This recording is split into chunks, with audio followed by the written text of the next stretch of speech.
Okay, so we start this last afternoon session. And we have Jeroen Poblome, who is going to give us a synthesis of proposal, agreements, disagreements, and open topics of what we have been seeing during these days. And then we open the discussion to everybody. Okay, thank you, Alessandra. First of all, first disclaimer, the title is absolutely not mine. This is an idea, I think, of Dario, Michel, and Alessandra together. I took it that my role had to be a bit of agent provocateur in order to bring some ideas to the table, which are not necessarily correct, but at least food for thought, and that it could bridge what we have been doing in the past 2.5 days towards the concluding discussion. So what I will be proposing is not at all a conclusion. It is a framework of thought and inspiration that came up by listening to you. Other disclaimer, I know nothing about Amphora. I am a ceramologist, yes, by origin, but my main field is tablewares, as most of you know. I'm guilty of a couple of publications related to Amphora, but I would not consider myself an Amphora specialist. So no, I'm not going to solve your Haltern 70. Don't expect this of me. I think I'm here mostly because I'm an archaeologist like you are, and I have a wide interest in all things related to the Roman Empire, and mainly related to the Roman economy.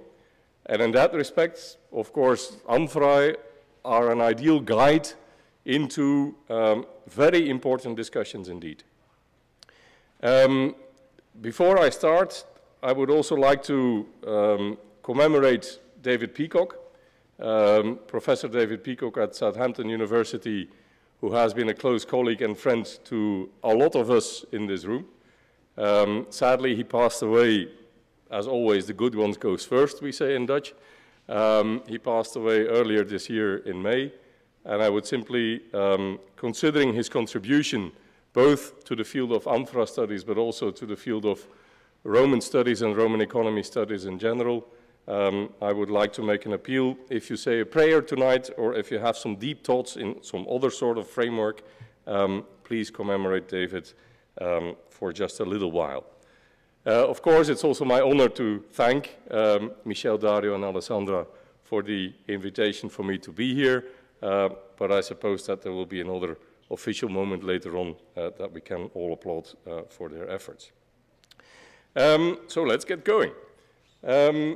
I just threw together this PowerPoint while you were having dessert, so it took me 10-15 minutes, so the title has not really been very well thought through. It's simply saying that I'm throwing indeed some thoughts together, and I will try to do it in 3 stages. The first stage will be what I call A, B, and C. Let's talk a bit the basics of what we think we're doing. Then I think it's about time that, especially as archaeologists, we start losing our innocence. I need to choose my word carefully. Dario is smiling. And lastly, yes, I think it is very much time also for this audience and this particular group of people that we start embracing complexity in earnest ways. I think that's the future for archaeology, but anyway, I'll come to that. First, A, B, and C. Let's start with the beginning. Actually, throughout the conference, I have been wondering, what is an amphora? Nobody of all the presentations actually came up with a definition that fitted to all purposes or to every object that we have seen that was actually presented as an amphora. I think Ted came closest by describing them as closed vessels, to handled in function of transport of some type of foodstuffs, and preferably the transport beyond the local level. But just saying this, we already have problems. Two-handled, for instance, Tamas has just been showing us one-handled amphorae. Are these then amphorae? Are these then another type of vessel? Is the qualification to whom you and me as well, we all seem to agree that the distance of transport, or at least beyond the locality of production, is also an important defining feature? If we all agree to that, how can we measure this? It's an open question. But I find that the constituting features of the definition of an amphora, no matter how you phrase it, there is always an aspect of discussion in it. And I think that's a very important starting point, that we basically, on the very topic of discussion, are not necessarily agreeing. We agree in general, but if you try to make it explicit, it is much more difficult. The same, and possibly much worse, when we look at the role of typology. Here, the historiography of the discipline is absolutely not in our favor. Yes, in humanities, we are very much different from what we call positive sciences or sciences in medicine. In humanities, we cherish whatever scientific result there is in the past. Doctors don't do that. Luckily, perhaps, they don't refer to a medical technique of the 1950s to save our lives. There has been progress. With the next new publication, they just drop whatever technique they knew. We don't do that in humanities, and we especially don't do it in archaeology. Yes, I think this is a quality of us as researchers, not only on a human level, but also the fact that we care about the history of our own discipline. But there is a problem in that. Not all archaeology is as good. I dare say that there is sometimes also bad archaeology. I'm not going to give examples anyway. I didn't see any example of bad archaeology in the past 2.5 days. That's not the point.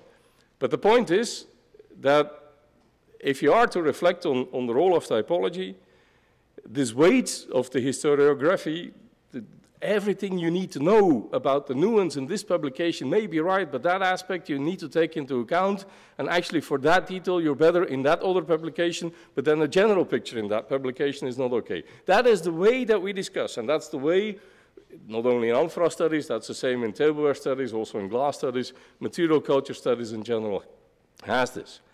And I think we need to be aware of that, and we mainly, this is an appeal, we need to be much more explicit about what we think we do in terms of typology. And yes, this is important to content, because content is, of course, linked to a type. And so we need to actually define better what we call types.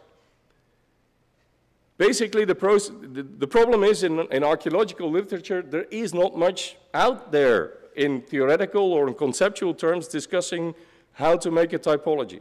And that's really a problem, and I think, yeah, maybe we should take the initiative and start contributing to this issue ourselves, because it is a genuine issue that not only affects us in Roman archaeology, this is a general archaeological problem.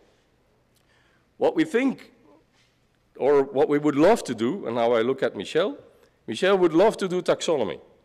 He would love to hold a shirt and say, oh, this is type, so what, therefore it is produced there, and therefore it has that date. That is called taxonomy. That is actually putting a shirt in an already pre-arranged order. And that is what we all, most of us, have in mind that we're doing. We're so-called classifying our shirts according to a pre-arranged order.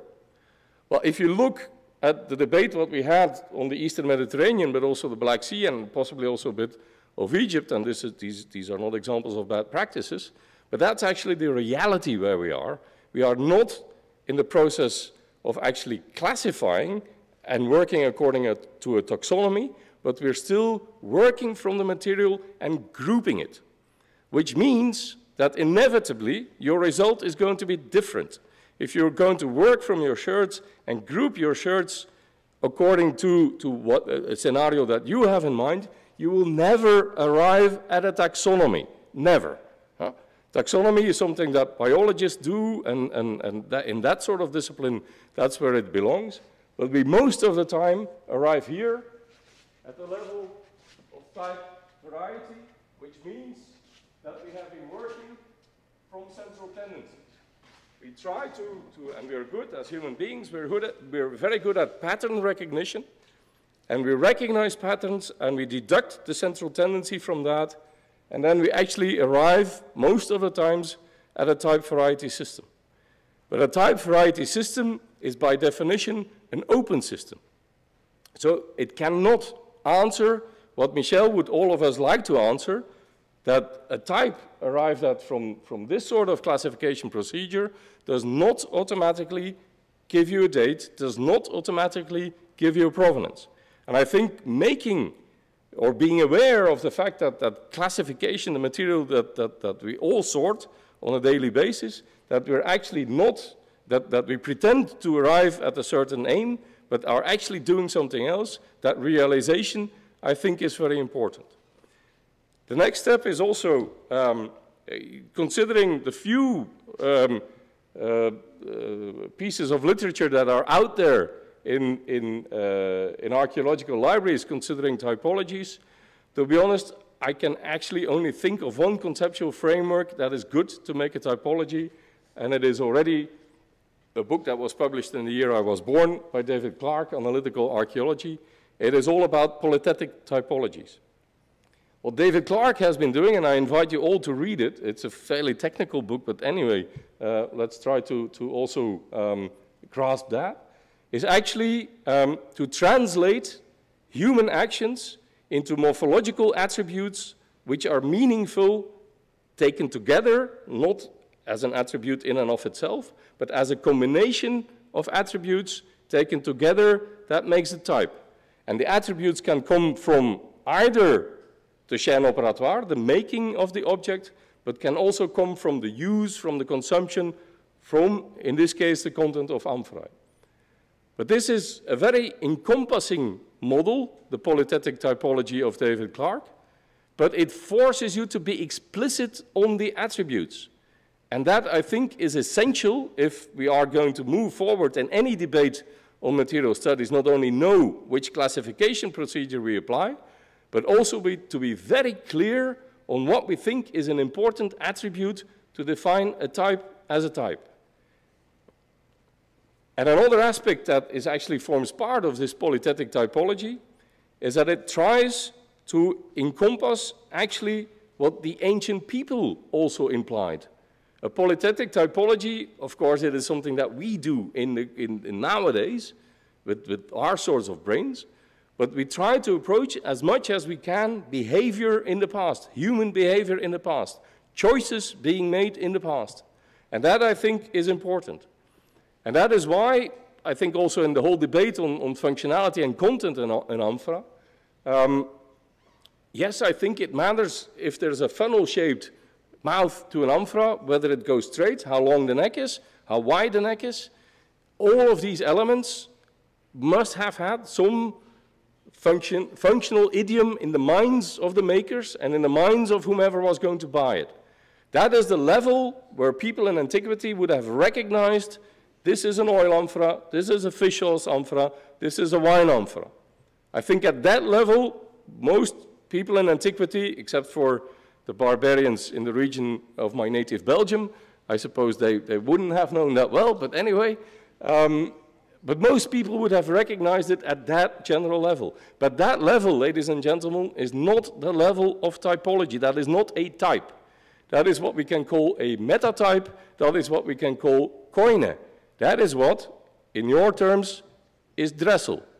Dressel is not a typology. Dressel is at a higher level. It's meta. It is a framework in which typology can start happening, but it is perhaps, and that is why it's still in use, it is a fairly easy framework to recognize main trends. Again, central tendency, main trends in recognizing types. And that is why Dressel is still around. There is no other reason for that. Dressel is as easy in the past as it is now But we have to be aware that this is not doing typology. Typology is a level below that. And that difference is, I think, very, very important.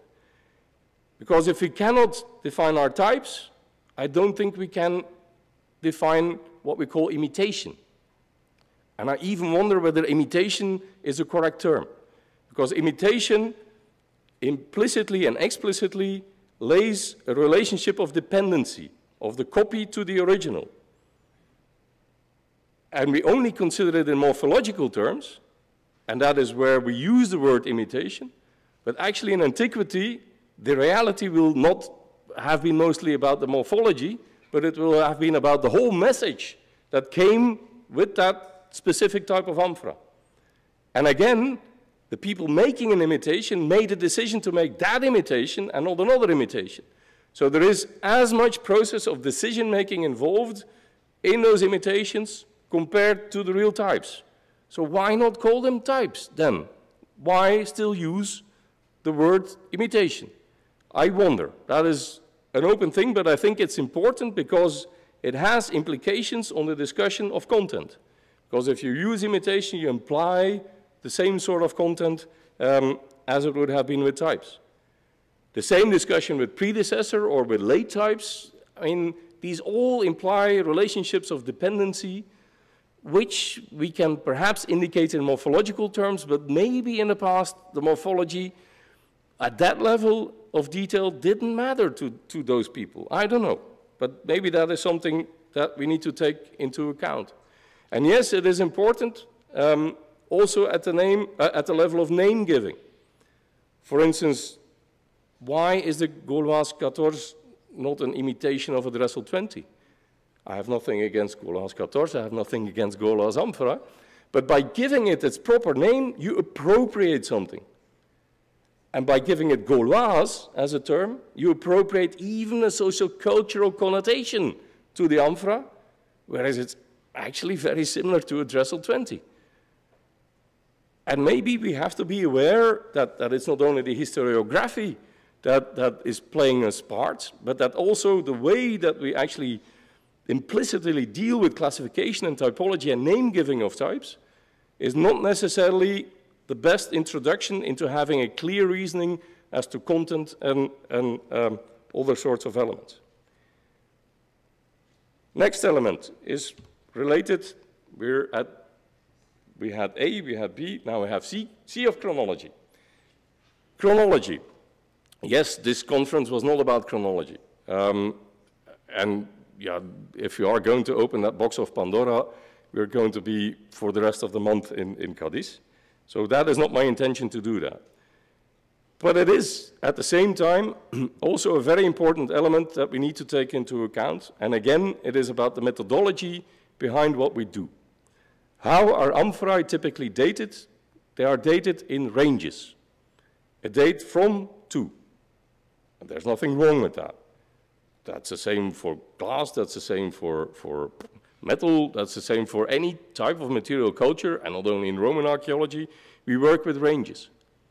But working with ranges implies that we actually work, again, from central tendency. It means that we actually favor the probability that within a date range of, let's say, 10 to 90 AD, that the probability that the object will be made somewhere in the middle years of that period is higher. That is what technically implies working with a range. A range automatically distributes your data according to a Gaussian probability curve. This is just an example. This is our own study of Sagal tablewares. Clearly, you have actually 3 periods, 2 high periods and 1 low period. And this is simply a Gaussian model of distributing your data. But there are other models to distribute those same data. Here, this table, but I don't know whether you can see it, but here we tried with playing with simple data distribution techniques with these same data, and these are all, let's say, worthwhile deposits of Sagalassos red slipware, and trying to understand from them the general history of the city. And by applying different data distribution techniques, I can reconstruct 7 different Sagalassos with the same sherds, but only using a different data distribution technique, and that has consequences. Because with central tendency being at the forefront of our chronology, we need to wonder how we can actually measure what we need to measure. And I think what we need to measure is rates of change. We don't need to measure exactly whether it's 17 AD or 25 AD. That doesn't matter. We will always be stuck at the level of relative chronological reasoning, and what we want to understand is the process of change that is happening, and the rate of change that is happening, and preferably looking at what is happening before and what is going to come next. That is the relative position, and that is actually our function of chronology. And that is why chronology is also so important. What is new to a region, a specific region in the Roman Empire, is not necessarily new to the Roman Empire as such, and also the other way around. And I think when we look at our evidence, and the evidence that has been presented in the past days is a very nice example of that, we tend to always jump to the new and to find that important. But we always have to place that new in context. How fast did the new come about, and how late is the new actually vis-à-vis, let's say, the original Dressel Amphora in Italy, or any other model, late Roman, one, for instance, having its effect in late antiquity. So yes, if we can't, I think we need to play around much more with models of data distribution of chronological data, because it has an effect on the way that we understand, for instance, changes in culinary traditions. Clearly, fish sauces and even wines, and let alone olive oil, were new to some regions in the Roman Empire. And if they were new, not new per se, they were new in the qualities that came about, in the variety that came about, and this will have affected culinary traditions. But what we want to measure is not the fact that it changed the culinary tradition, but we want to understand how fast or how slow it went, and what meaning it had to the people actually involved. And yes, in some cases, it didn't change their dining habits. And I know an example quite well on a mountain in Turkey where actually Romanized kitchen nearly had no effect. We also nearly have no amphora. The amphora that we have are actually the proof of the exception to the rule. But also more importantly, the role of cultural attribution. We all think incorporation into Roman Empire, yes, it did bring about another life for a lot of people involved in that Roman Empire. But is this then Rome fostering this, the old Romanization debate?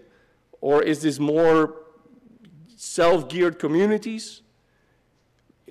There's the whole discussions about imitational behavior in the development of social institutions, for instance, going on in the field of sociology, which is very applicable actually to the debate in Roman archaeology as well. But in order to guesstimate that, we really need to know our chronology much better than we now do. And yes, I think cultural attribution is important because it will set the framework within which the amphora will function, within which amphora will be recognized, content will be wanted, demand will be generated, economy will possibly grow. So these are all effects that we need to bear in mind when we actually date our amphora. It has an effect on a whole lot of other debates, which are indeed linked also to the debate on content and use of amphora. And here I want to bring back the important element of choice. People made an investment in setting up not only amphora production, but actually the whole agricultural sequence that comes with it. And they made choices. And they made choices at certain moments in their lives, which is a certain moment in a historical period. And it's our task to recreate not exactly the moment at which it happened. Yes, it is important, but we need to understand exactly what that moment means. The meaning of chronology is much more important than the chronology in and of itself. And that's why, for instance, an element of path dependency, what lingers on from the past, the Roman period, and especially the early Roman imperial period, is a period of a lot of change. And yes, we're only human, and somehow we like change. It's the first thing we're going to see. It's going to be change. And we find it meaningful, because somehow we still think in 19th century terms that change is meaningful because it represents progress. It represents economical development. look at what European economic policies are doing for us nowadays. I mean, that's another debate, but anyway. But there is an important element that we tend to forget, and that is the continuity, the noise in the archaeology, the things that we consider perhaps residual even. Maybe we're wrong in considering it residual. So there are traditions out there. Rome doesn't come in a void. There are traditions out there, and we need to be able to measure the effect of the change that Rome brought about. And perhaps it is all going a bit more slow than we can imagine.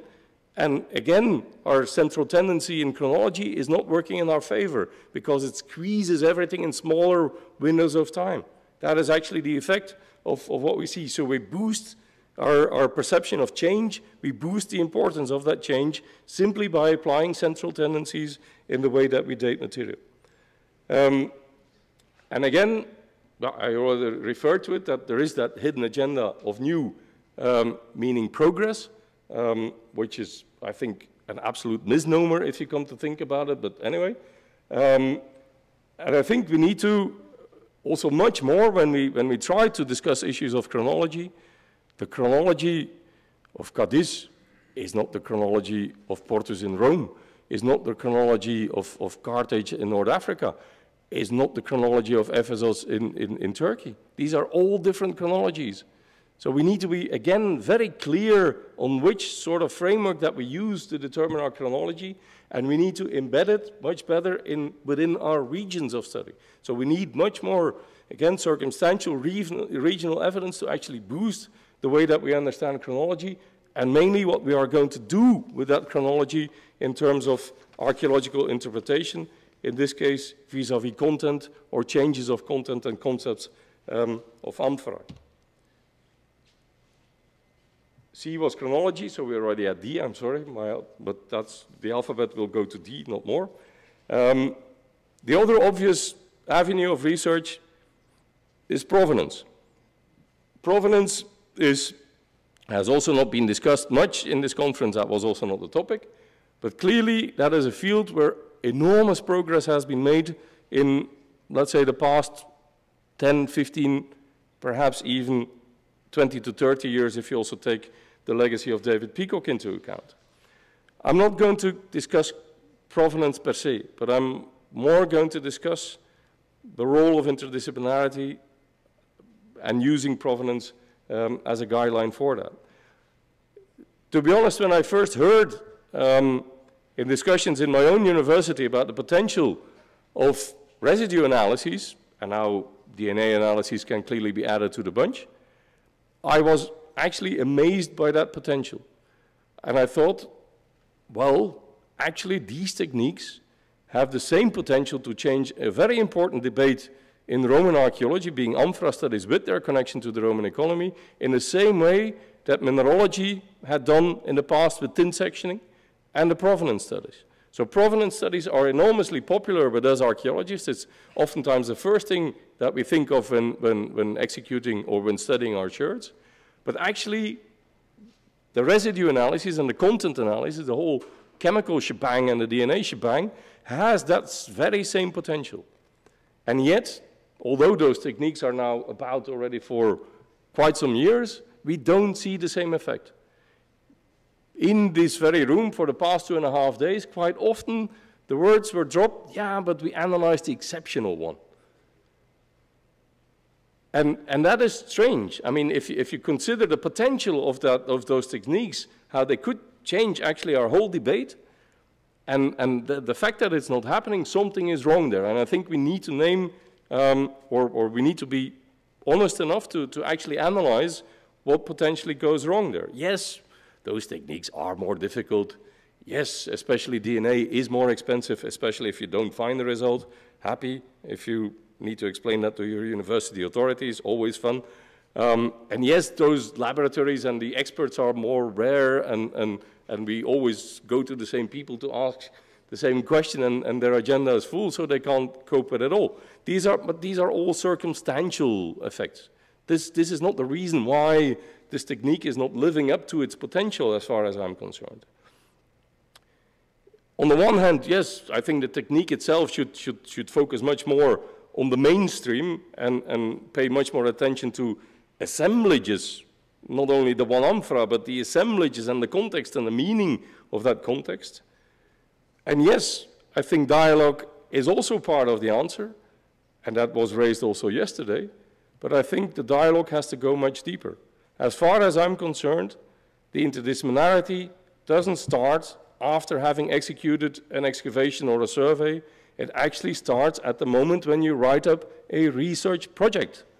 If in the research project, in generating the funds, we don't sit together with the very people that we will need afterwards, if we don't integrate their questions and their rationale into our very project application, yeah, first of all, we will never have the money to pay them, and second of all, we will always be a posteriori. And that is not good because we don't integrate into our reasoning what we need to do. And yes, those people, as a matter of principle in our project, we find it very important that those people also participate in our fieldwork. No, they don't need to excavate, but they take their own samples. They take their own samples. They see the very archaeological context on which we're asking the questions. And these are two very essential elements to boost the dialogue in very simple ways. And I think here we have a very huge responsibility because the European archaeological landscape as it is has changed profoundly. There used to be days when national institutions, regional institutions, and mainly universities were actually authorized to conduct excavations or archaeological research in general. But this is gone. These days are gone.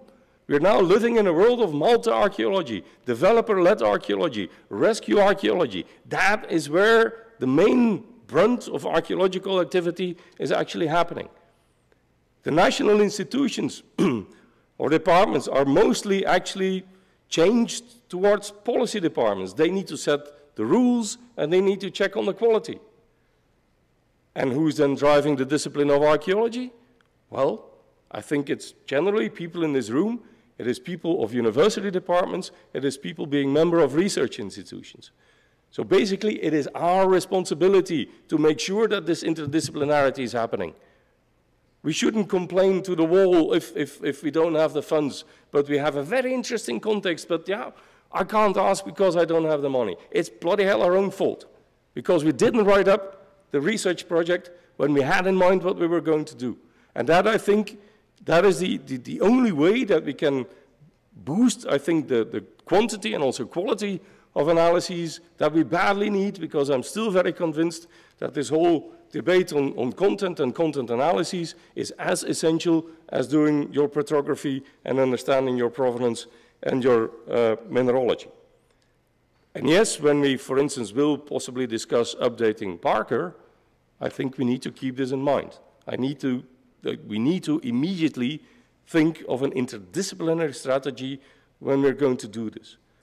I don't think we should be interested in filling out another Excel table with this rec of that date, having Amphora with this content. That I don't think is updating Parker. I think we need to fully use our interdisciplinary potential as we have it. Second theme, this was my A, B, C, and D, losing innocence.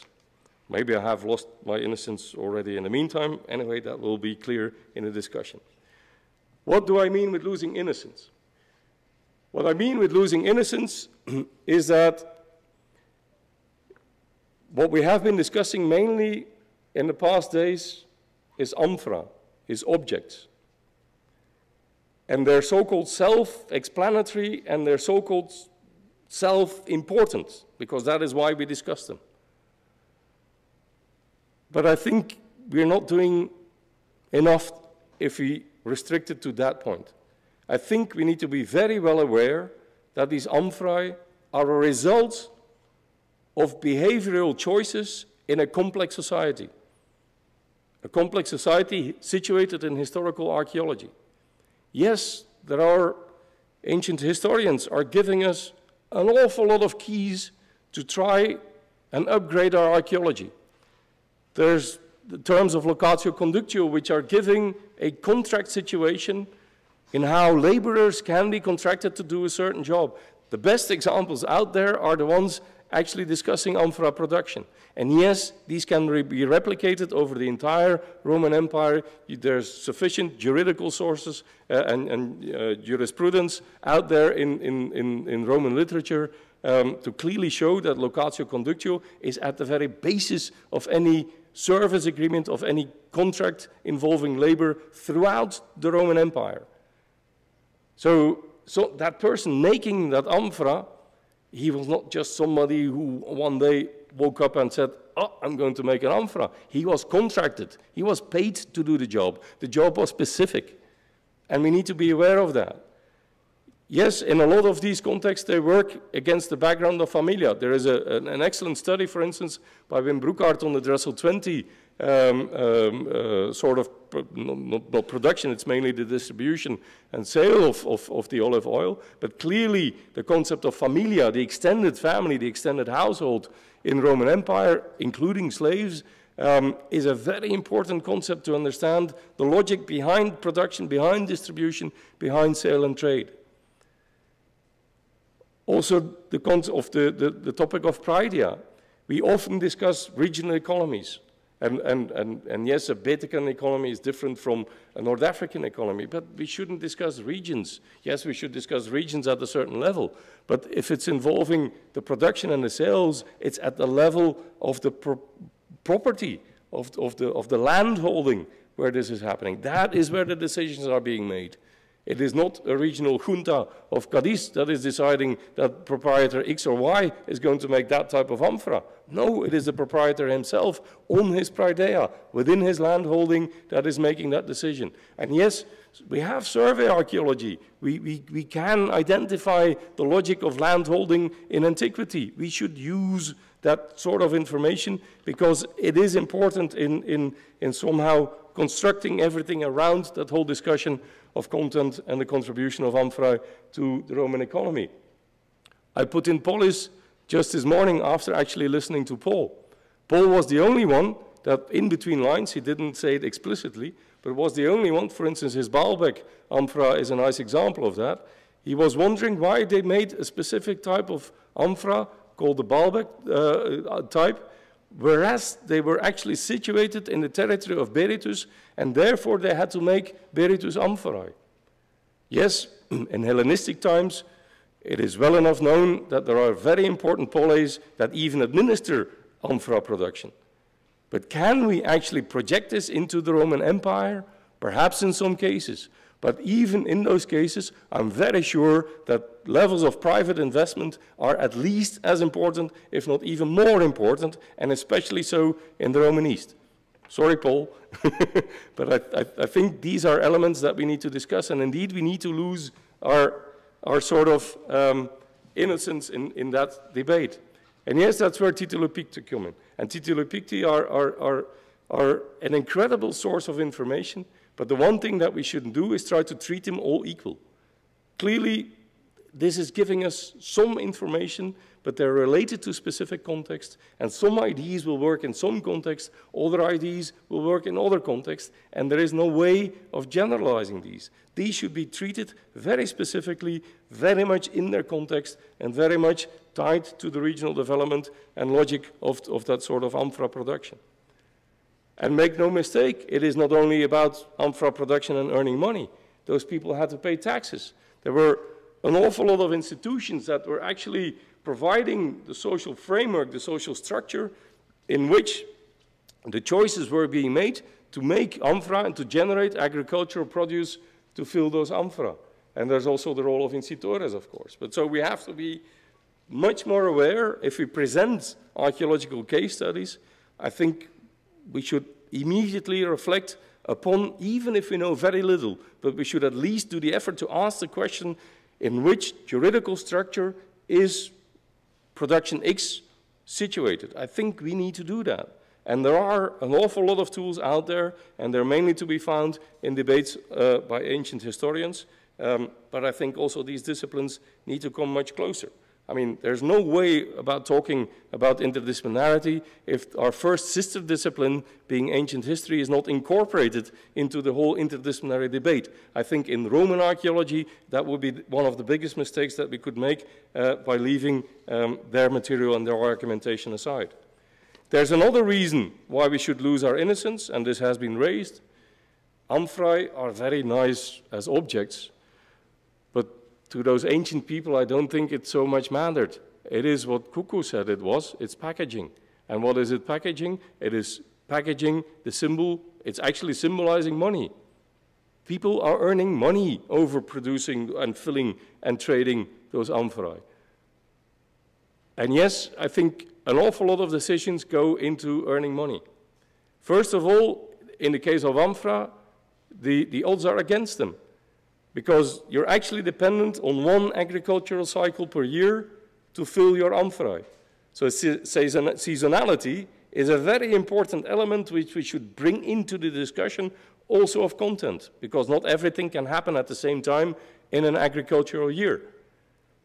And yes, there is risk behavior involved in that too. Ancients were not very keen on taking risks. Their lives were precarious as it was anyway, and their life expectancy was not at all the way ours was. Yes, there will have been the occasional Donald Trump. Maybe we should compare our Emperor Augustus one day to him, but anyway, that's another discussion. But risk behavior is a very conservative thing in antiquity, and yes, it has to do, again, with the choices that are being made and with the strategies to fill those amphorae. And there's another element that comes with money, and that is actually taken from the field of economy. It's called opportunity cost. Opportunity cost is a concept which says that everything which happens in economical transactions happens within a sphere. We all think that economy is limitless. It is not. Yeah? There's only so much economical transaction that can take place, which means that if you make a transaction in favor of agriculture, it is going to be negative on the balance, for instance, of artisanal production. Example. This is our Hellenistic production in Sagalassos, detail don't matter, but as to opportunity cost, and this is compared to our Roman produce, but what it means in opportunity cost terms, this is what it means. In Hellenistic times, they made a very little investment. They had a regional production. They mainly catered for their own polis and the territory which was developing, but if you then contrast that, in the negative as to what they lose in agricultural production, the loss is minimal. Huh?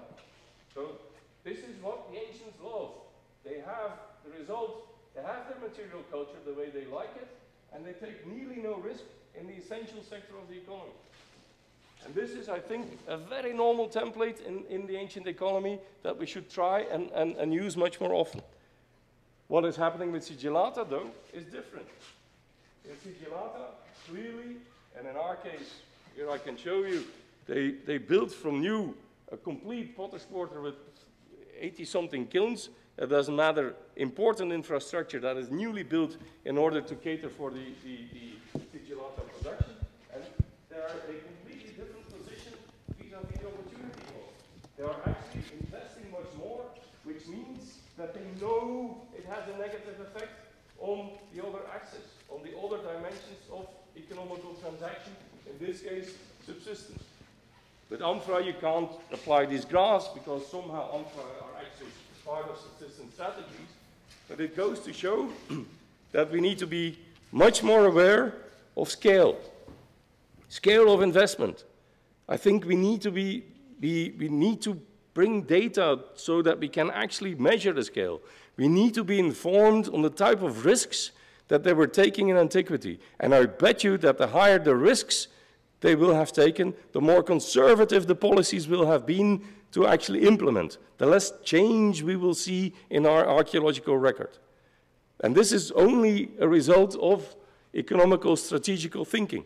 And this is very basic economy. This is not new institutional or whatever other tradition. I lost the paper somewhere. No, I put it here, sorry. So yes, I think these are issues that we need to bring to bear. But there's another element to it. We have discussed juridical context in losing our innocence. We have discussed the money side and the strategy side. But these are two elements which make up structure of society. And what about human agency? What did the people do? That should be our central question. Not what did the Amphora do? No? We are doing Roman archaeology. We're trying to understand Roman society. And yes, our Amphora are a proxy to it. And we need to understand everything about our Amphora. But why do we need to understand that? Because we want to get to those ancient people. We want to understand them. And that should be our central question. And yes, if you consider the aspect of those people, there are elements out there that we can use in our reasoning. For instance, the role of information availability and exchange in an ancient society is completely different from our smartphone technology. Completely different. They were building on the knowledge that they had, so that fosters directionality. It means that they're applying solutions that they are informed of. If they have never seen a late Roman 1, they will not imitate a late Roman 1. They will only imitate it when they have seen it, when they have embedded it in their sort of personal thinking, and that they have decided that it would have been important for them. So that's a whole decision-making process which is dependent on information availability. And yes, I think it is different in the northwestern regions of our Roman Empire compared to Egypt or compared to Asia Minor, I don't know what. The empire does not work at the same speed everywhere. There's nice studies of Duncan Jones, for instance, Richard Duncan Jones on information sharing and the speed of, for instance, the news being spread of the emperor is dead, long live the emperor. There are huge differences between different parts of the empire, and even seasonality plays a role here. So yes, the information availability, I think, directs the logic of choice that is being made by those human beings. And I think also the role of social networks is very important, because that is their only buffering strategy. If something goes wrong, they need to fall back on their social network. If something goes wrong in our lives, that's also what we do. It's a very human, it's an innate human response. So, but we need to understand the scales of these social networks, and sometimes these can be immense. Think of senators, think of emperors. These can be immense social networks. But also those social networks have directions. Yeah? There is enough literature on the functioning of Facebook. There are 6 contacts between me and Obama. That is the way that I never used those 6 contacts. Maybe I should do one day. But there is, again, a logic in how social networks work, and they determine the logic of choice that is actually being applied to make an Amphora, to fill it with a certain content, to make it available, to step into the reasoning of economical risk-taking, and so on. So yes, I think that issue of scale is absolutely important. And yes, I think we always have to think that they were much more prepared to to build a zero-risk economy, but no economy is ever zero risk. But the tendency in ancient times or in pre-industrial times even to go more towards zero risk is I think, a structural feature of human decision-making processes. So if you come to think of this, if you want to study the issue of scale, yes, I think we need much more information on production workshops, for instance. We need to understand much more close the connection with the agricultural productive environment. If we are studying wine, we should know much more about vineyards. If we study olive oil, we should know much more about the olive yards and the whole system that goes into producing the olive oil. And if it's about distribution, for instance, yes, I think we should bring harbors into the discussion. Because you can find wrecks, and you can sort of devise destinations and provenances of those wrecks, and these reasonings are all fine. But the harbor of Portus is not the harbor of Ephesus, and is not the harbor of no matter which small city. And yes, I think it makes a difference. The same Amphora ending up in a smaller harbor is perhaps more meaningful as to the integration of the Roman Empire as is an Amphora ending up in Rome, because they have everything anyway. Well, I think that's also not the correct reasoning, but anyway, there are qualifications as to the sort of elements that we need to bring in, and I think our reasoning around content should be much more comprehensive and should include every element from production into exchange and into trade. And the most essential element to actually solve or approach this type of discussion or initiate them is that we need much more quantified data, much more. We need to engage in production estimates. It is methodologically possible. We need to engage into studies of demand and try to quantify. We will never be able to do, but we can qualify them. We can describe these things.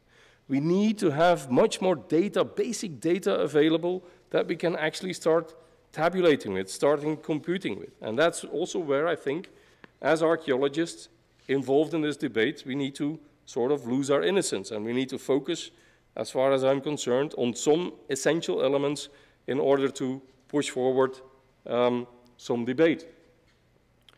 And then the final point, embracing complexity. Yes, it is absolutely necessary that anybody involved in historical archaeology, let alone Roman archaeology, is going to face seriously the challenge of working with complexity. If there are two problems that we constantly had coming back in the debate, one, it's the problem of upscaling. My data is particular. How can I prove that it is meaningful in the bigger picture? That is an enormous challenge, and we haven't cracked the nut. We keep on referring to this is exceptional, that is anecdotal. But if we are not going to sort of methodologically crack the nut of upscaling our data, historians are not going to do for us, and they're simply going to leave our debates aside, as is happening increasingly. Look at the way that in the Amphora data, for instance, Parker, and the Amphora data involved are only used in macroeconomical debates in the Roman Empire, and as far as I'm concerned, these debates are nonsense. They don't bring us anywhere. But they use what we give them, so we should give them more. And yes, the problem of how we make our particular case study and the Amphora that we study of importance to a wider audience, not necessarily only Amphora enthusiasts, but maybe Roman archaeologists, maybe also ancient historians, maybe also people of other disciplines, this is our responsibility. We should crack that nut, and we should find ways of making indeed our particular data relevant to wider debates. And yes, there are also problems with proof. What is proof? We have the naivety, for instance, if we bring our shirts to Alessandra, she will analyze them, or to Nicola, or to any other lab. She will analyze them, and she will tell us what it is. And that is proof of content. Well, you can take it, I don't think, well, you can take that, indeed, as literal proof of content. But does that solve the entire content debate on that particular type of Amphora, or that particular region, or that particular period in the Roman Empire? I think not. These are indications. These are indications. And that's where I think we should be very scientifically hygienic, I call it to my students. What we do as archaeologists is we never test. We cannot test. So the ultimate proof of a scientific hypothesis is testing it. You go out there and you test whether your hypothesis works. This we cannot do in archaeology. Our people are dead. Our objects are broken. What we can do is validate, and that is something completely different. We can put another reasoning next to a reasoning that we build up, and we validate the existing reasoning, but we don't test it. We don't prove it. No? So we always will remain at the level of hypothesis. We will always be doing the archaeology as good as it gets. And that, as far as I'm concerned, yeah, you can become depressed because of that. Is it only that? But maybe that's our potential. Maybe that is why we are archaeologists. Maybe that is what we love doing. Maybe that is what gives meaning to our lives, and that is how we give meaning to lives in the past, and this is what I think is making us all happy. That's why we're here. But we should be very well aware that what we cannot do is also important. So will we ever be able to prove beyond discussion that this or that Amphora has no doubt always that content? No, I think not, and I don't think that's even an important question. But I think we will be able to elucidate patterns. We will be able to elucidate strategies and choices that people and regions were clearly making and putting on the table in order to make their lives better. That's the only thing that we're in the end interested in. And there is one good element in this whole discussion, about the problem with proof and upscaling is that we are not the only discipline suffering from this. This morning, we had a discussion on stop complaining about not having the sufficient data available. Basically, yes, the ground message is right, but we're not the only ones that suffer from problem from upscaling or problems with proof. We have very close collaborations with ecologists, for instance, who study forest behavior, and they have exactly the same problem. If they measure 1 hectare what is happening, how can they possibly replicate this over an area of multiple hundreds of hectares? And they also have problem with proof. I mean, they take aspects of what they see change in forest ecology, but it is never exact science. Even in ecology, it's never exact science. Why not? It's a living organism. It's something that grows. It's something that dies. And I don't think forests make choices in and of themselves, but clearly there are others out there that face similar methodological, disciplinary problems. And yes, I think it's about time that we look over the walls and that we start talking to those people and trying to understand how they approach this type of problem, because again, we're not the only ones out there. And yes, I think we have to be also very well aware of what it means embracing complexity and working with complexity. The first thing it means is actually, and I think this was, no, sorry. The first thing it means is that we should actually consider that change is normal and that the task to explain is stability. Whatever is happening around us, it all has to do with change. And this is normality. Change is normality. And yet we try to explain how 2nd century AD, the economy of 2nd century AD, Cadiz or Tripolitania, how it worked. And we try to make a resume and we look for that stability. Whereas our data don't actually give us evidence on stability, they constantly give us evidence on change. And that is the first important mental strategy when thinking in complexity terms. Accept change, explain stability.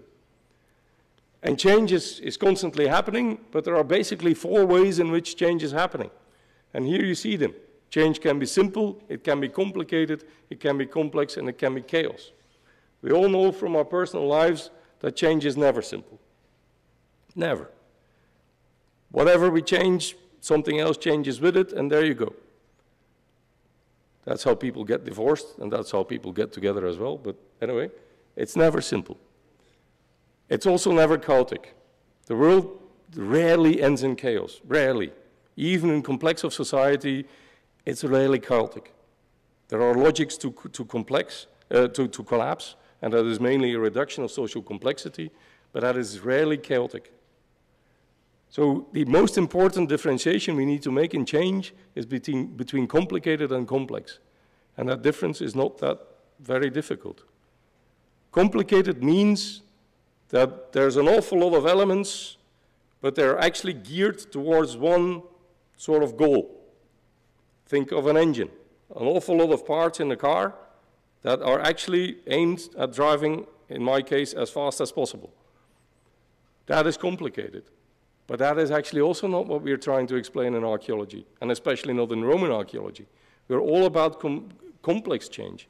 We're all about change that is happening, but that has no direction, that has no aim, that has no fixed outcome. And that makes it incredibly difficult. And again, we're also not the only discipline that is facing that sort of complexity.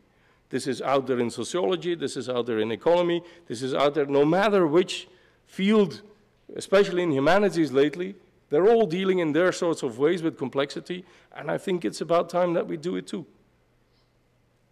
Because our evidence proper, even excavating means that you're constantly dealing with change. I mean, your first shovel is different than your second shovel. And there's a complexity reasoning going on in your mind, but we don't replicate it in our publication because then we only publish profiles of Amphora and gone is the complexity. And that is what we should not do. Yeah? So we should embrace this type of complexity. And yes, this type of machinery, and yes, your machine is also on there, this may make archaeology look like complicated. These are incredibly complicated machines that say ping, and you have a result. And that makes archaeology look complicated, but archaeology is not complicated. It is, by the very definition of it, complex. Oh, this is still in Dutch, sorry. We deal with the dimensions. We're the only discipline that I know of that deals with 4 dimensions simultaneously: materiality, cognition, time, and space. Name me another scientific discipline that embraces as many dimensions. I don't think we have a second example. And this is, again, we need to be aware that this is archaeology. That is what we do. And that is the sort of reasoning that we need to replicate if we are ever going to make progress in debates on content and the meaning towards Roman economy. How to do that? I'm going to skip these. How to do that? Well, first of all, the main strategy I already explained: accept change and explain stability. Yes, I think we need an update of Parker. I think that too. Everybody in the room thinks that this is the thing that we need. But as I already indicated, this should not be an exercise that is going to be reduced to an Excel table listing type with provenance and content in a given rec and also including its date. Here, we need to make full use of the capacities that semantic web is offering us. Again, coming back to the beginning, we have a weight of historiography, and we also think highly of this type of interpretation of this person X in publication Y, and a bit less there. But there are technologies out there to make this sort of knowledge available, and that's simply called semantic web. And I think if ever this is going to result in a follow-up project, it's the sort of technology that should be at the base of the project. We should embrace this semantic web technology. It is not that difficult. Huh? If a PhD student can start to play with it, I mean, then it means that a normal level of intelligence can actually cope with it within the research context that we're actually in. And we should simply dare take that step. So we can work with models that actually weigh the quality of information and at the same time make it available and makes it searchable. That is semantic web, and that is what we need, I think. Yes, I think we should also dare take the step towards computational modeling, and especially agent-based modeling. Again, what we're trying to approach is from a mass of data, we're trying to approach patterns of choice in human behavior. Agent-based modeling is doing exactly that. And so sociologists are using it à volonté. Even colleagues in art history that I know are using it à volonté. There is a beginning in archaeology to start using it, but it's not enough. And imagine the amount of data that we have. If we cannot build a computational model with the data that we have, then nobody can. And yes, it will help us. It will really help us to sort of also make explicit, because what an agent-based model is doing, it's actually doing nothing more but trying to make your choices as a scholar explicit in the data.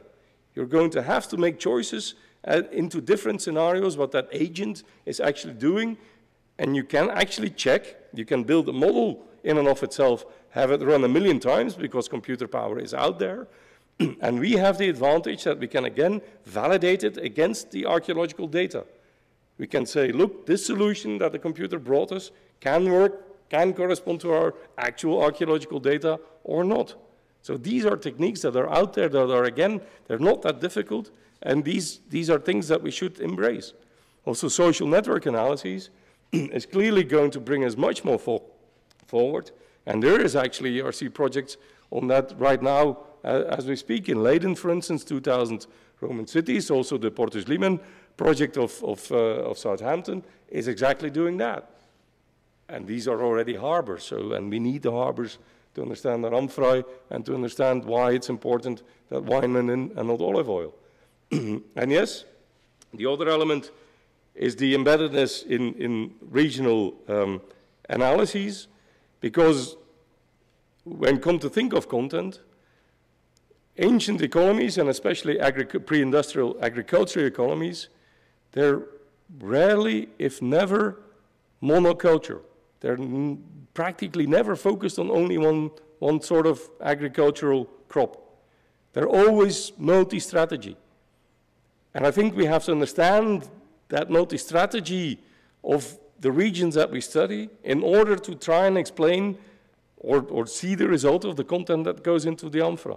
Yes, there lies a very important key as to understanding the multifunctionality of certain Amphora types and the monofunctionality of others. And it has to do with regional logic and choices that are being made within the ecological and agricultural potential that the region has to offer. And yes, last but not least, we very much need to come to terms with the field of complexity economy. I'm not going to lecture on complexity economy now, but there is, for instance, a huge difference between the market which we mostly implicitly always envisage in case of our Amphora, that is a networked market economy, where you can survive if you trade and you do better if you trade more, and that is explaining the huge distribution patterns that we see. Even better if you can tap into an ONA, that is your life insurance. That is a sort of mental framework that we mostly have about the Roman economy. But there are other options out there. The simple analysis of the opportunity cost already indicated that it's oftentimes much safer to take less risk so that you don't affect other sectors in society. So the element of specialization mainly geared towards an internalized market, and again, Beirut can be a very nice example of that. Some Amphora don't get round. They simply went to Beirut and that was enough. It's a specialized, internalized market, and it serves a lot of people. A lot of people will eat every day because they only serve Beirut, and that's fine. And that is what complexity economy means. It means not simply always applying neoclassical or neo-institutional frameworks of economical analyses, but it is playing with options. It is trying to understand the strategies of economical choice which are out there, which we can document with our archaeological data, and actually building a picture from that and really understanding that one region is doing completely different from another, yet having the same Amphora, yet having the same content. And that is what complexity really means. And that is, I think, these are more circumstantial thoughts on what I have been listening to in the past 2.5 days. I hope it is a source of inspiration. To conclude, I have one main concern for all of you. This is, no, let's skip this. This is my main concern. I know quite a lot of you in this room, and we know each other since 10 years, sometimes even more than that, sometimes even up to 20 years. Yes, we can measure progress in our own scientific research, and we can congratulate one another on the progress, and genuinely this is heartfelt. But we're growing older. And yet we keep on building up expert knowledge. But how are we going to make sure that our expert knowledge is going to live on into the next generation? I think that is the worst or the biggest challenge that we actually have, not only with this specific audience, but in archaeology in general. The enormous complexity of knowledge that you have to have in your mind to even dare utter wine with a specific type of Amphora is incredible. It is daunting. And we have the task, we have the responsibility, and we have the damn duty to pass this beautiful knowledge on to the next generation. And I think if we are going to have a discussion on how to build a project towards the future of our field of knowledge and our field of expertise, if we are going to forget training the younger generation, we're going to make a very big mistake. And that is, I think, a huge concern, which I wanted to share with all of you. I hope it's not only a personal concern, but I think this is a huge responsibility, and we're still young enough to do actually something about it. I think within 10, 20 years, I already have little hair, I will have no more hair, and the thoughts will have stopped, no doubt, or the train of thoughts will not be so fast anymore, and then the opportunity is gone. So this is the moment to act. Voilà. This is what I wanted to offer as thoughts. I thank you for your attention. No doubt I have spoken too long, but I hope there is some food for debate in this. Thank you.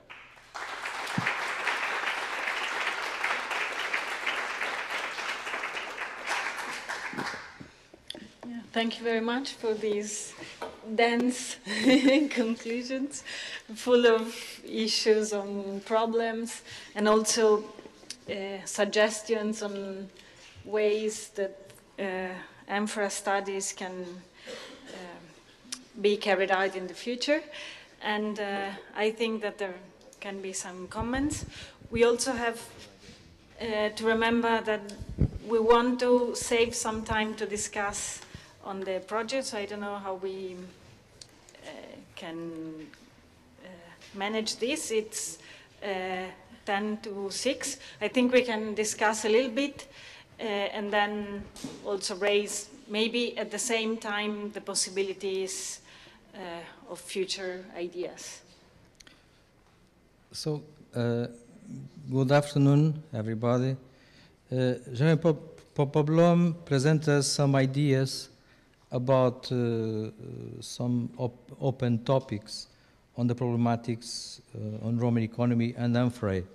I feel, however, that we should discuss particular topics related to the several presentations discussed in this interactive Congress.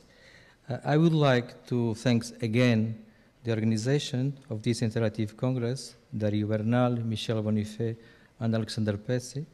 I believe that this Congress is a change point of our investigations. But since the main goal of this conference is about contents, it's time, I believe, to cross-check all the informations that we have. I mean, things about Lucatio Conductio, graffitos, stamps, for example, Mauritania Tingitania, stamps like that on Amphora, typology, tituli picti, petrographical and mineral analysis, chromatography, and DNA analysis. I would like to stress again the importance of Roman commonware as from Italy, as Simonetta Minchelli stressed out, the poster that we have outside, from Bioetica, from Africa commonware, as Michel Bonifay also told us.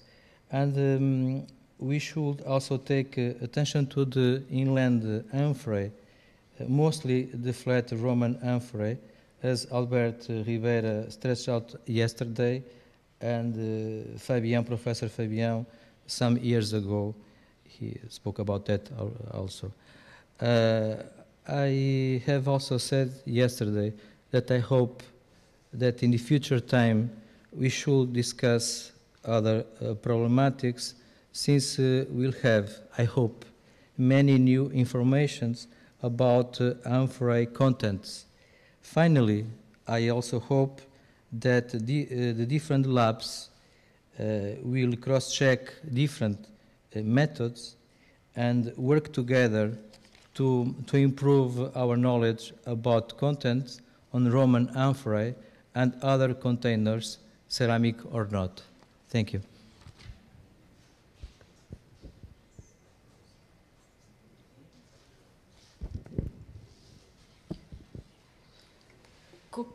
Paul. Yes, Jeroen, you have been provoking, okay? So as you know me, I can not be quiet here. So it's not a general reflection, it's something about your talk, actually, and then we will have time to discuss about future and whatever. But I think that in the things I want to say, there are implicit some ideas of the future project, okay? I'm very glad that you mentioned David Clarke's book, okay? Because now I know that I'm 1 year older than you, okay? So that gives me a different position. So,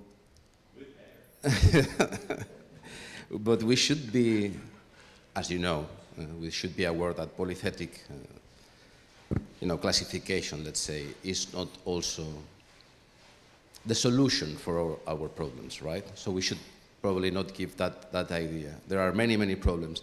And I am not sure that David Clarke would be happy with you, with that polythetic classification, and your post-processual positioning with choice and agency, which is probably what, it has been one of the main contributions from post-processual archaeology. And I agree with that, okay? So we know that we have that in what we do, of course, in pottery studies in general and in Amphora in particular, but in Roman archaeology in general. So I think we should all agree on that. So I'm very glad you mentioned that. there are many things, but I'll try to be very short, okay? But as you were provoking me, I mean, I cannot stand it. You were, in a way, criticizing the term of imitation, which is something that I very like. I mean, I like to do it myself. But I think we should try to distinguish between imitation as a real imitation and the localized production as a different phenomenon. Because I think we have both phenomena going on. I mean, we could have a real imitation and the localized production. You remember, well, Ateus in Arezzo and Ateus in Lyon, and Italian people, you know, doing Italian productions in a different landscape. So things are, as you said, very complex in a way, right? So the other thing I wanted to say is that, okay, there is a problem here with what we should be aiming to do or not. I understand complexity in a way, and I know that what we aim cannot be taxonomic, as you were saying, okay?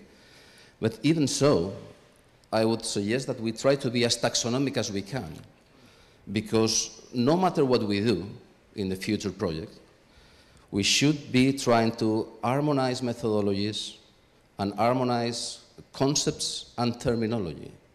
And I think that should be the first aim that we should have in mind if we're about to work together. Otherwise, we might have a problem of simple communication, right? So I think that's something that we should bear in mind. I absolutely agree with you. What we have with the contents is just indications, and I agree with you in the formulation of hypotheses, but I have to warn that it's important that we formulate hypotheses, but hypothesis has to be sustained in something, okay? Otherwise, it's like, you know, elephants are flying because I saw a Walt Disney, you know, cartoon or something like that. Okay, fine, it's a nice hypothesis, but it's not fundamental.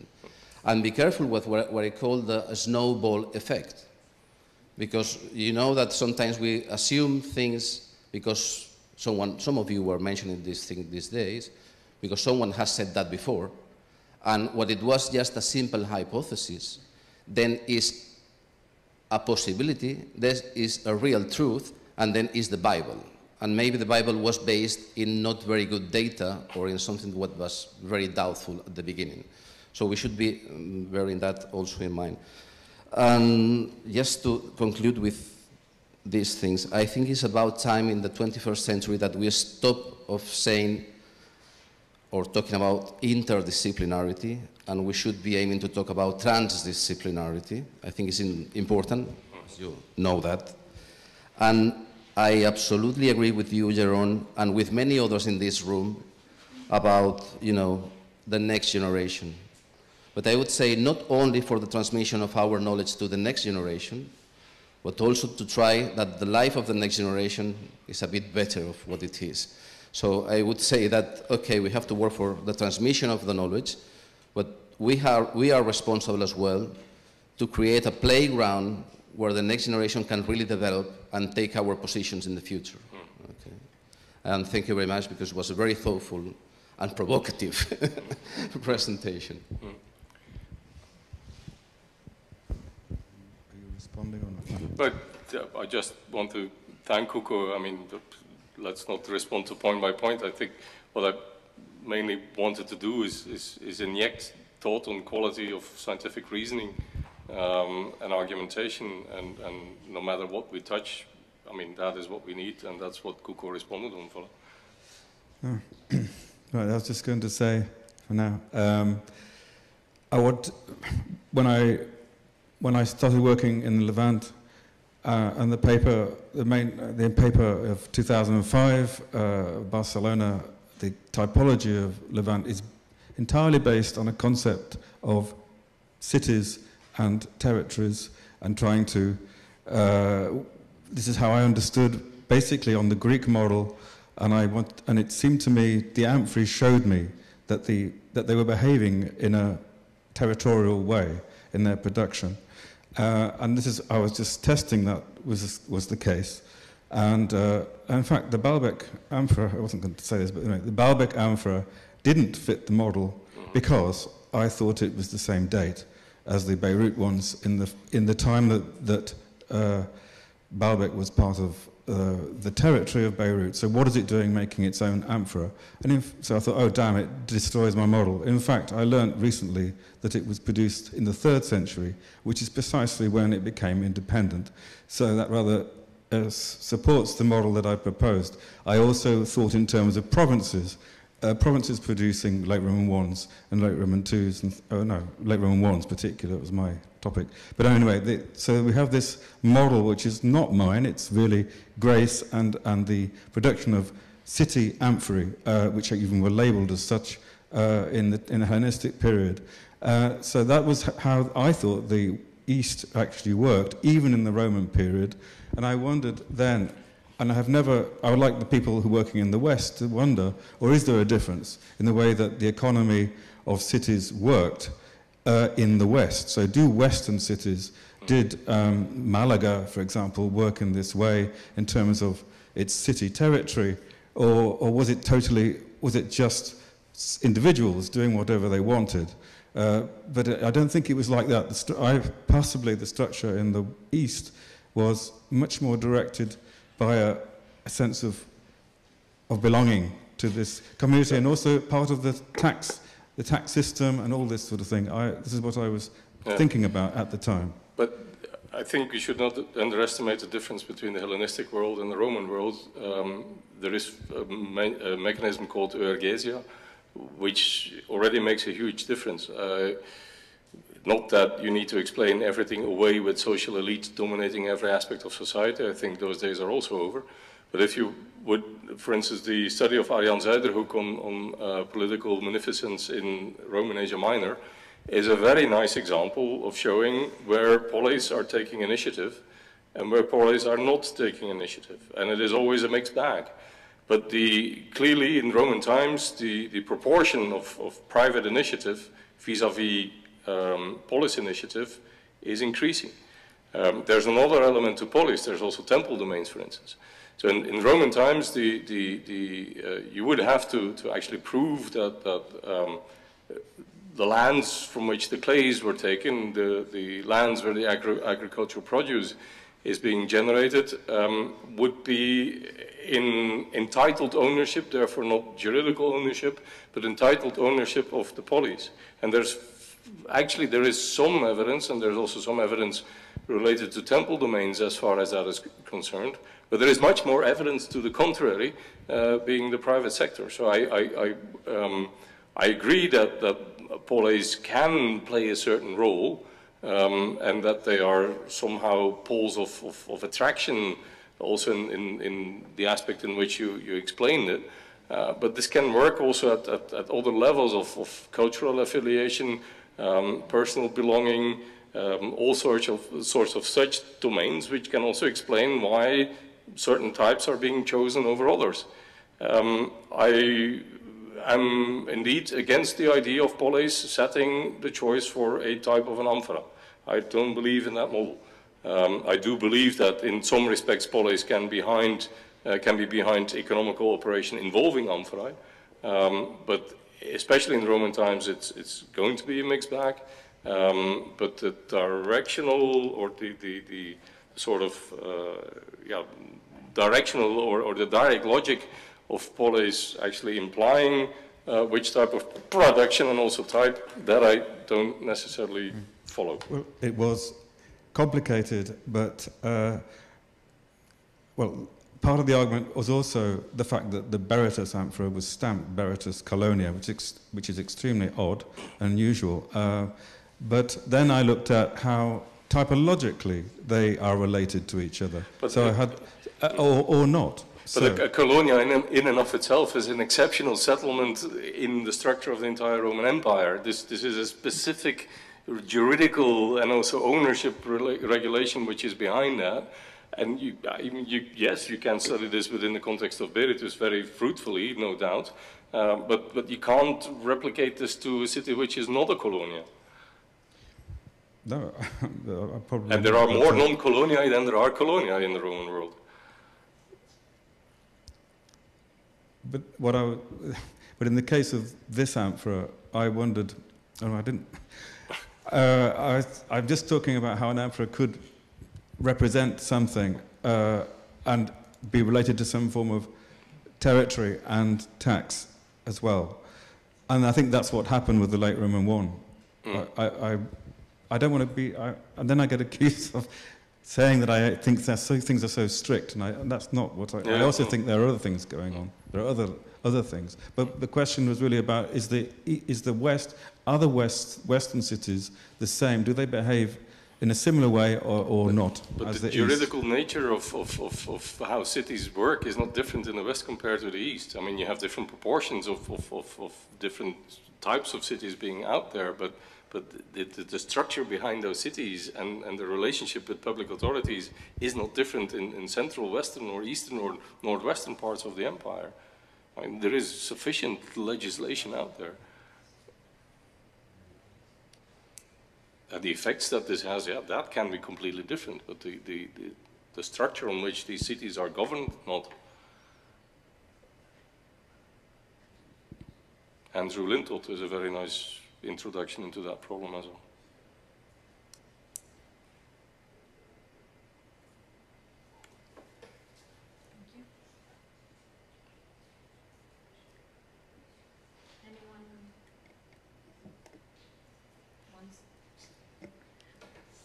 Any more comments?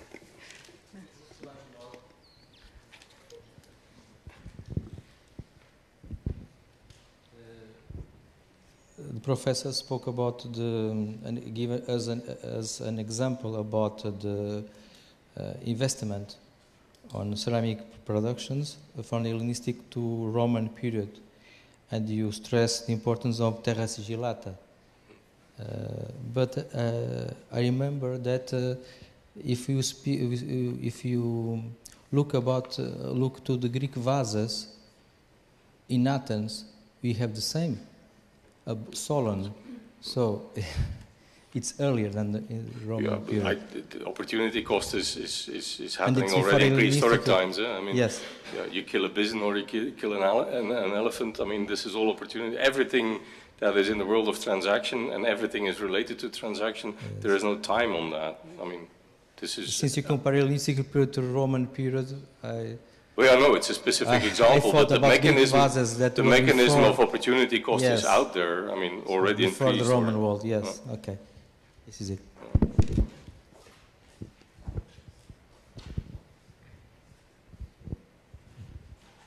On the particular issue of the Gaussian assumption, do you insist on that for some technical reason, or you just view that inherently that's the assumption that people make?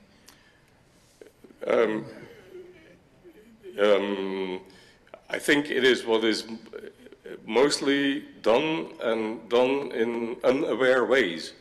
So the practice is that basically central tendency in the way that we approach typology and chronology, which are completely different fields, by the way, is there, and therefore that Gaussian is the representation of it. I'm not saying it's wrong. I'm just saying it's the most often, and also most often implicitly used sort of reasoning, but there is no reason not to use others which are... So you envisage alternatives then, in other words, yeah, okay. Yes, yeah, but there's a paper out there, it's on my academia somewhere, where I compare 7 or 9 different techniques, all having a different historical reconstruction of that one same city. But it's not wrong, I mean, but we need to be aware of it and also know the consequences of that. Just a little thing about typology. I don't see, I've never produced typologies which are single items. They are, I tried, and as soon as I saw through sequences, which are basically due to building activities, that is a human factor, and there are different building activities within a city, so you'll have different sequences of different dates, although they look similar. They will be different because a certain family will do something a bit later than another one, and they will change, and then the assemblages change through time, and that's what you are trying to observe. And therefore, the key to all of this and understanding it is looking at sequences, classification and drawing of variants and changes of cooking pots amphorae, the whole thing, and seeing how all of these are changing through time. And that's why, following Grace, in fact, I stumbled across the idea of continuity of a shape for 7 centuries. And it's happened where I work, I can see where the stuff is made, i.e. close, so Beirut, and close to Beirut, I can see long sequences. I could not see long sequences in, let's say, the Ephesian amphora, but Tamash can see the long sequence in the late Roman 3. Therefore, the typologies are not single items that you say, maybe perhaps you were saying, that Michel holds a single bit. He's seeing it as part of a strand. Sure, but the polythetic is not in contradiction with that. What contradiction? I mean, of course, sequence, I mean, this has to be combined with the idea of path dependency, and the sequence that you actually show is an example of how path dependency actually works and how it has an effect on new forms developing and evolving from. But that doesn't mean that I mean, within that sequence, we are allowed to single out types, and that is also what you do. They're not types, actually. They're forms of a same type. Actually. Well, but there, I think our vocabulary need to be very explicit. Well, I mean, published it. That's what Factor, that yeah, I know. Factor, which you published, was something I realised where I called something a form when it wasn't actually, or a class when it, and Peacock, Williams were incorrect in calling something a class when it wasn't.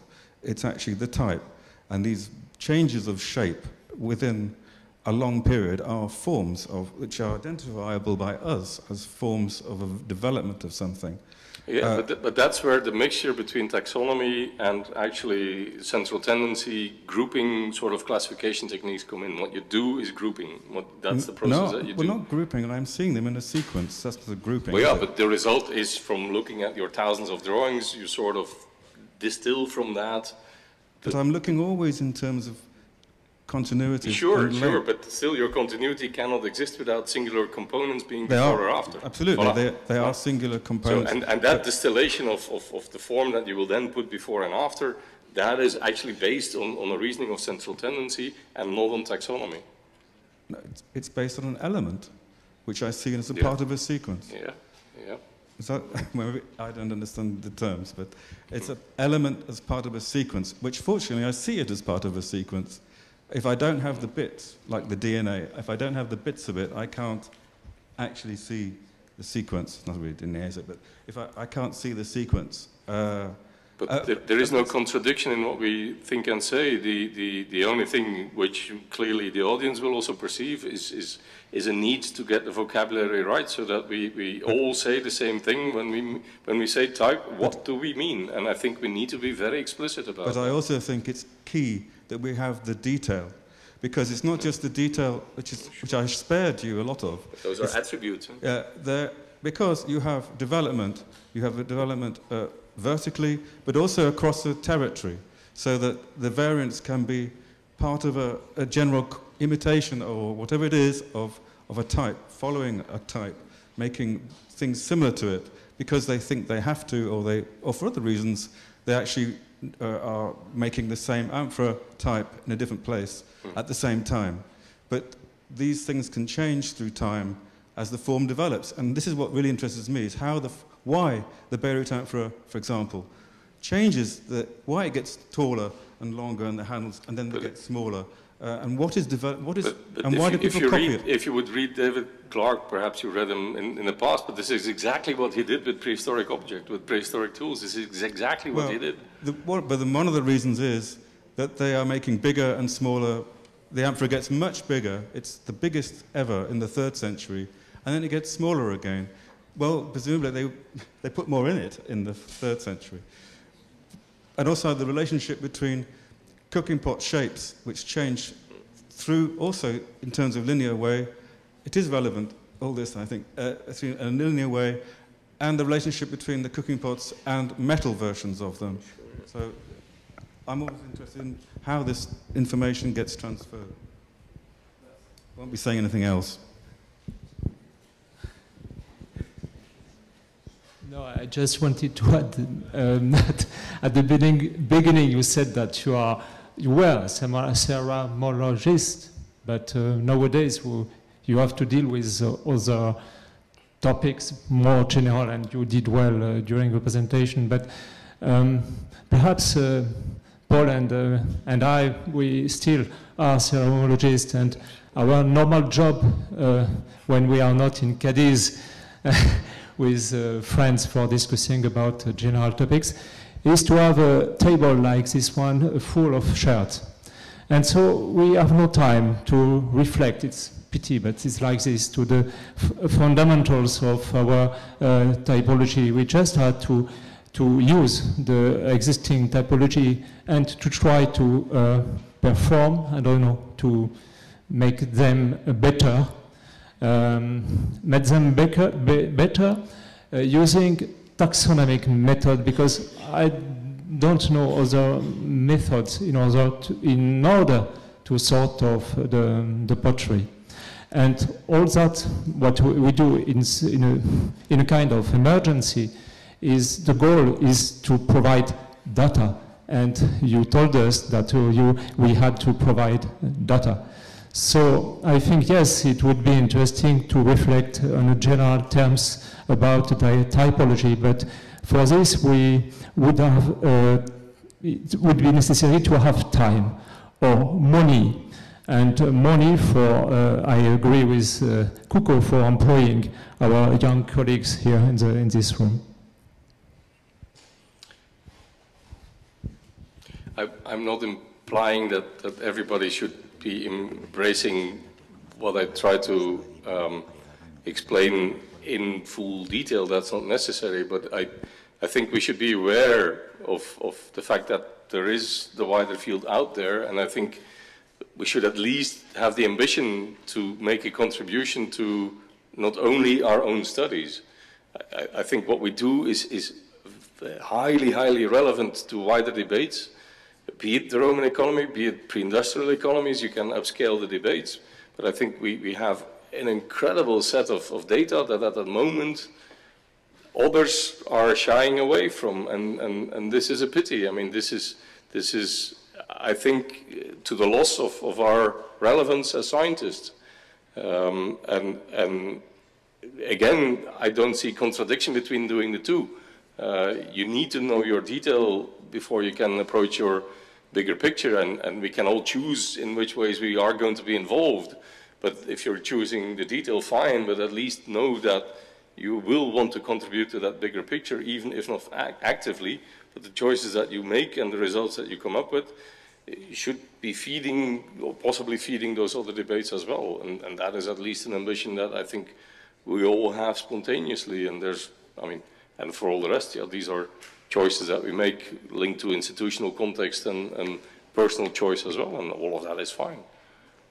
But we should avoid, I think, if we are going to reduce ceramology to replicating or adding details to an already existing body of knowledge, we will make ourselves redundant quite soon, because then it's applied science. Then we do whatever we know and we add some detail, and we know, then we will be starting to approaching the level of encyclopedic knowledge. And I'm not saying that this is happening, but if you take it to the extreme, this is the danger of doing only the ceramology, that we will go towards knowledge of details and an incredible amount of details, but that we forget to connect them to the bigger picture, which actually make them meaningful already in the past. That is, but of course this is taking it to the extreme, and nobody in the room is doing this, but we should be aware that. I didn't say that. I just say that. No, I just said that connecting data with the general items of history, Roman economy, transdisciplinarity, okay, but at the basis we have to work with the existing tools, and if we have to stop to completely change our tools, okay, but we need time, we need money, and well, that's all. No? And we have no time and no money. To be honest, I remember when I read by the first time the Storia della Terra of Andrea Carandini, and I enjoyed it a lot with the parallels he did between archaeologists, magicians, doctors, and detectives. So I really think that nowadays our discipline has arrived to a level of speciality in which we are very similar to what doctors do daily, in the sense that you have a general but a very, very superficial knowledge of everything, but you are a specialist just on a very small thing inside your body. So, of course, we are all historians, and I have enjoyed a lot, and it's through your lecture. But the more I work, the more I realize that it's it becomes much more difficult for me daily to connect my research with the general, dynamics of the Roman economy. I don't say this, of course, to my students, but this is the truth. Yeah, but thank you, Dario. The thing about doctors is, yes, they are extremely highly specialized in some sort of detail in my body, which, considering my age, doesn't work that well anymore. But when important decisions need to be made by doctors, they work as teams. They work as teams. They bring around the table all the different specialisms that are required to solve the specific case of that one person. And that's also in the logic of the comparison. And that's where I think the transdisciplinarity, again, is on the table, because that's exactly what they're doing. And yes, you have general practitioners as well. So these people also make a choice within their discipline called medicine of what they're going to do. Some of them are going to be general practitioners. Some of them are going to look into how your left knee operates next to your right knee. Let them make that choice. I mean, we're all free to make that choice. But in the end, if the important decision is to be made, they do it together as a team. What do we do this week? Sure. Yeah, sure.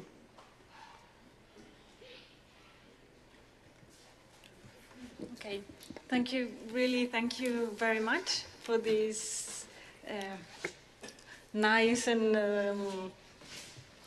dense and full of suggestions afternoon. Also, because of the pointing out that each one of us has to think on how to go on working and where to start and what to go deeper on and how to go on working together. And also because as it has the issue that has been raised several times is that we have to go on doing our job. And in order to do this, in these moments, we really need to find the way of doing it that unluckily is going and looking for money. And this is something that we really have to try to do from now on, because it's more and more difficult. So we will discuss on this issue just after 10 minutes stop, 5-10 minutes, just to clean our minds and settle to another more practical way.